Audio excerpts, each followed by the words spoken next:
Hello and welcome back to Clay English. And today I'm going to put my book reviewer hat on, as I did with the previous book, and try and see if I can get the challenge is to get to the end of the first page without getting angry. And publishers usually reject stories very quickly unless it's by an established artist. So since I'm going to treat these books by successful authors in the same way as publishers treat my book as an unknown author, I will look for reasons to reject, and they usually give me lots, so we'll see.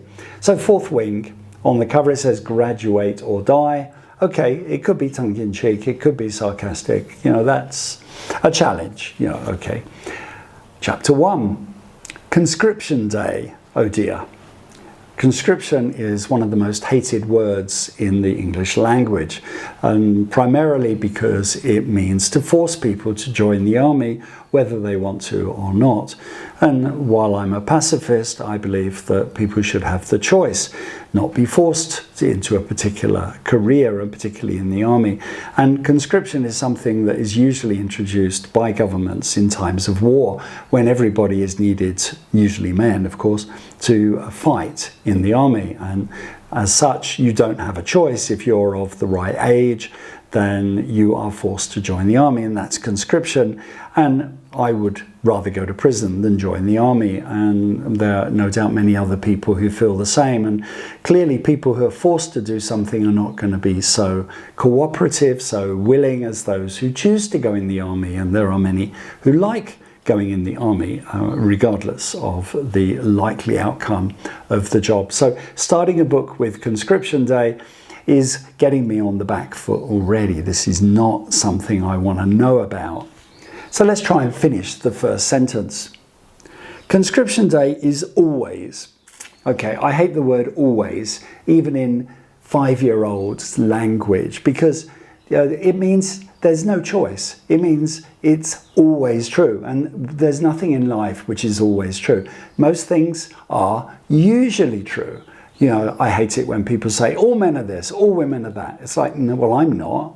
And it's just not true. And even if it is true, how do you know? Because unless you contact everybody in the entire world and ask their opinion, you can't know if everybody is anything. So words like always are very low-level English. You should not use words like this, except for things like gravity, which is always pulling things to the center of the earth or something.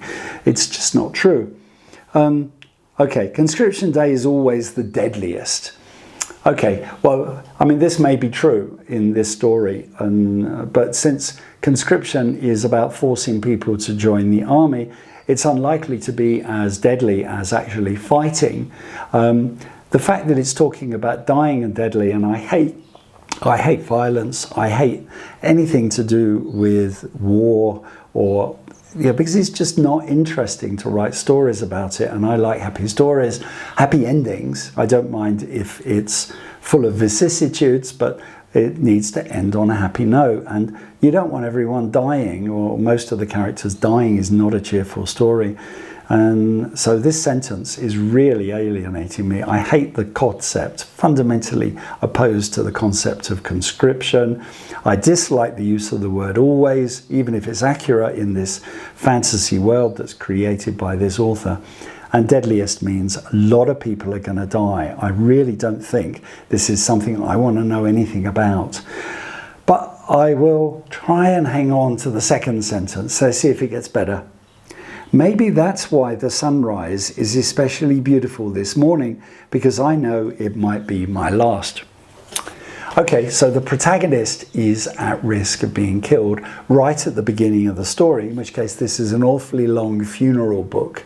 This does not sound like my sort of story. I mean, yes, I like threats and danger and so on, but it's got to be realistic. This is not realistic. And the idea that people who are being conscripted are going to be killed on day one makes no sense. Why would you do that? You know, if you know, as this person seems to know, that they're going to die right at the beginning of the story, firstly, it's not interesting. Secondly, I don't care. Why should I care? I haven't got any connection to this author whatsoever yet.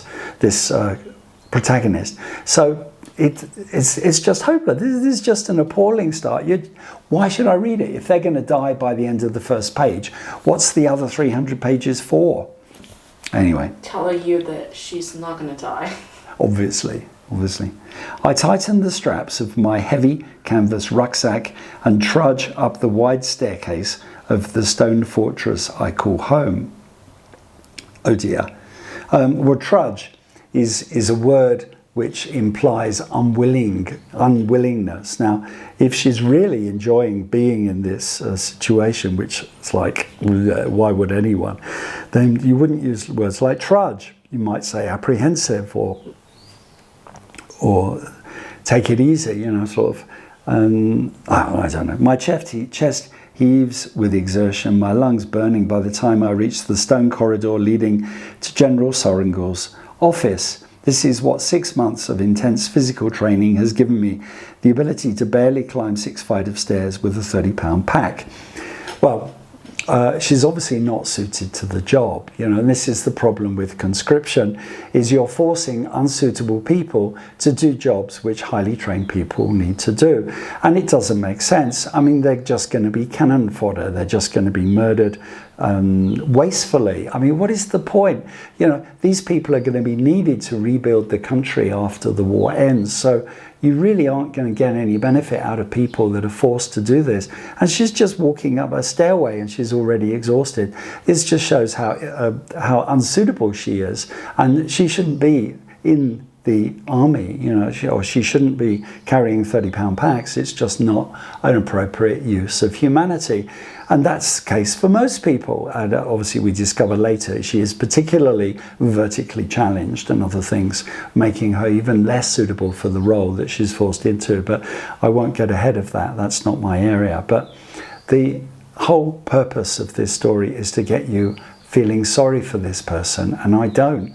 If somebody is forced to do something which is totally unsuitable for them, and they don't rebel against it, and they go along with it, even if the punishment is prison, it's not going to be death. The punishment won't be death, and therefore just don't do it. You're not suited for this. Go and do a job you're suitable for.